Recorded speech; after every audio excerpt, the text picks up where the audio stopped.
इनकी वजह से 150 रुपए का सम्मान आया है। जोरदार बजा दीजिए तालियां। बेटा यहाँ बैठ जाओ, पुरस्कार लिखिए आप। तो बीच में जो आप लिखवा दीजिए, बच्चे को लिखवाइए, बात बोलो।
जिनके पास दो हाथ उठाइए है वही उठाना नहीं है, मत उठाना।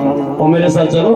बस तुम ही वो बाबा हो जिन्हें सबूया,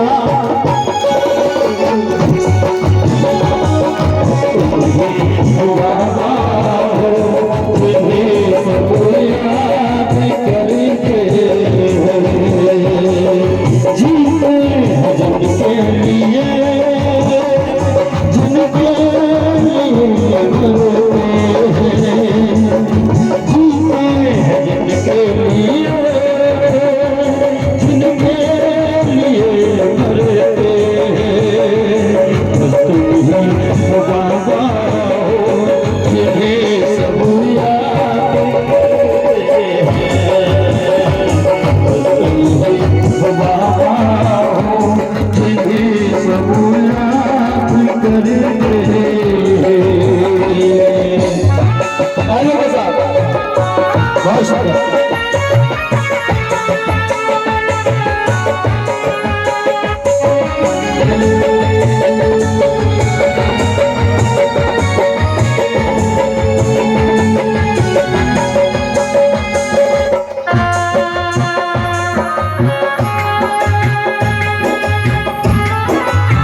माता जी तुम्हारे कितने भैया हैं? तुम्हारे कितने भाई हैं? तुम्हारे बहन कितनी हो तुम? 3 भैया 2 बहन, टोटल बच्चे 5। पिताजी के नाम कितनी जमीन है? इशारा कर दो। 5 बीघा 10 बीघा कितनी है? कितनी कितनी? मान के चलो 10 बीघा। 3 भाई 2 बहन 10 बीघा जमीन। अगर पिताजी खत्म हो जाएंगे तो कितने कितने बीघा बैठेंगे? कितने? 2-2। अब याद करो, परम पूज्य बाबा साहब डॉक्टर भीमराव अम्बेडकर जी को कि मेरी बहन आज पिता की अगर दौलत में, पिता की 10 बीघा जमीन में आपको 2-2 बीघा हिस्सा मिलता है, तो किसी 33 करोड़ देवी देवताओं के बदौलत नहीं, मेरे परम पूज्य बाबा साहब डॉक्टर भीमराव अंबेडकर जी ने आपके लिए हिंदू कोड में लागू किया था, जिसमें आपको ये शामिल मिलता है, पहला अधिकार। और दूसरा अधिकार ये कि आपका पति आपको परेशान करता है, आपकी मारपीट करता है, तो आपको थाने में जाकर के पति के खिलाफ FIR करने का अधिकार ये बाबा साहब अम्बेडकर ने दिया है, तो आपका अत्याचार कम होगा। और तीसरा अधिकार ये कि आपके रहते हुए आपका पति अगर दूसरी शादी करता है तो आपको तलाक देने का अधिकार है, ये परम पूज्य बाबा साहब अम्बेडकर ने आपको दिया है, किसी और ने नहीं दिया। आपकी दशा और दशा, आपकी दशा और दिशा, ये दोनों अगर किसी ने सुधारी है, दशा का मतलब है कि आप पहले अच्छे कपड़े नहीं पहन सकते थे, आज अच्छे कपड़े पहन रहे हो। आप पहले अच्छे भोजन नहीं कर सकते थे, आज अच्छा भोजन कर रहे हो, ये दशा है। ये बाबा साहब ने दशा सुधार दी। और दिशा, तुम कहाँ जा रहे थे और कहाँ जा रहे हो? तुम जा रहे थे पूजा पाठ में, तुम जा रहे थे अंधविश्वास में, तुम जा रहे थे गहरे गड्ढे में, लेकिन बाबा साहब अम्बेडकर ने तुमको गड्ढे से निकाल दिया। और बाबा साहब अम्बेडकर ने भगवान बुद्ध और महात्मा फुले का रास्ता आपको दे दिया है, इसलिए तुम्हारी दशा और दिशा दोनों परम पूज्य बाबा साहब डॉक्टर भीमराव अम्बेडकर ने सुधार दी है। तब मैंने एक गीत में लिखा, हिंदू को लागू करा के नारी को दिया, नारी को दिया, वासी वासी जीवन जीवन सुधार दिया, जीवन सवार दिया, कैसे बनाए तुम्हारे हमेश बाबा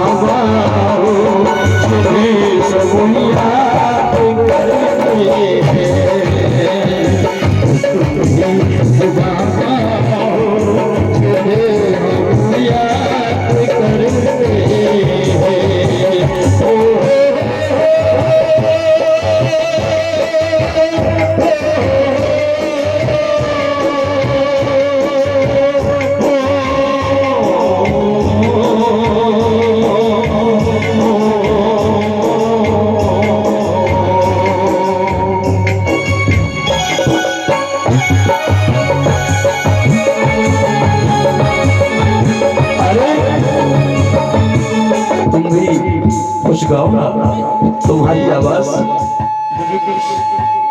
याद आता है,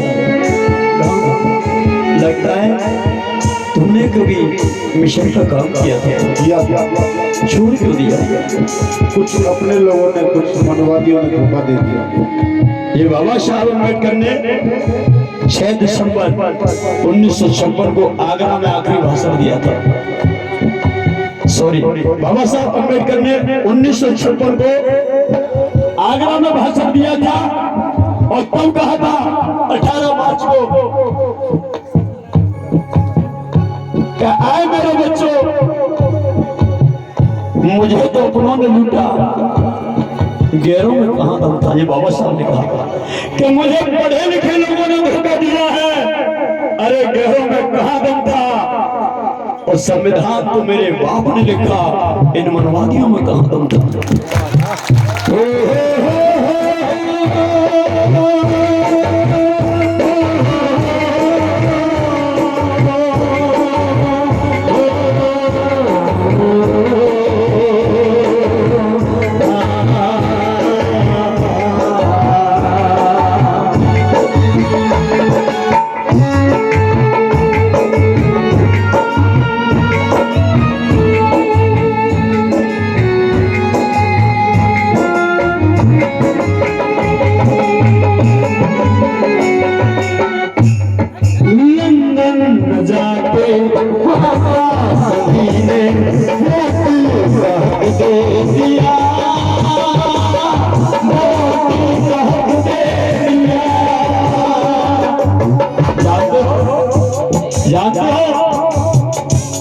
यादव ठाकर, वरेठा, गुर्जर, कुशवाहा, किरार, राठौर, जाटव, वाल्मीकि, खटीक, बघेल जितने भी बैठे हैं सब लोग, इस भारत देश के अंदर पहले राजतंत्र था। इस देश के अंदर पहले राजतंत्र था, और राजतंत्र का मतलब है रानी के पेट से जो बच्चा पैदा होता वही राजा बनता था।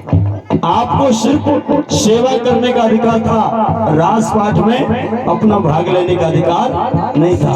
और राजपाट अगर चलता, राजतंत्र हमारे देश में चलता, तो याद रखो आज कोई भी पाल, कोई भी कुशवा, कोई भी गडरिया, कोई भी चमार, कोई भी धोबी, कोई भी कुशवा, कोई भी गुर्जर संसद भवन और विधानसभा के अंदर एमपी और एमएलए नहीं होता, क्योंकि वो राजपाट होता और राजा का बेटा राजा ही होता। लेकिन आज परम पूज्य बाबा साहब डॉक्टर भीमराव अम्बेडकर ने वो राजपाट खत्म कर दिया है। वो राजतंत्र को खत्म करके लोकतंत्र प्रणाली देश के अंदर लागू कर दी, और राजा के पेट से, रानी के पेट से पैदा होने वाले राजाओं को बाबा साहब ने पद्धति खत्म कर दी, और रानियों के पेट का ऑपरेशन करके आज वोट की पेटी से राजा पैदा किया है। ये परम पूज्य बाबा साहब डॉक्टर भीमराव अम्बेडकर ने किया है। आज यदि प्रधानमंत्री ब्राह्मण बनता है और वोट की ताकत वो बाबा साहब ने दी है, क्या है मेरे ब्राह्मण भाई, तुम आज प्रधानमंत्री हो,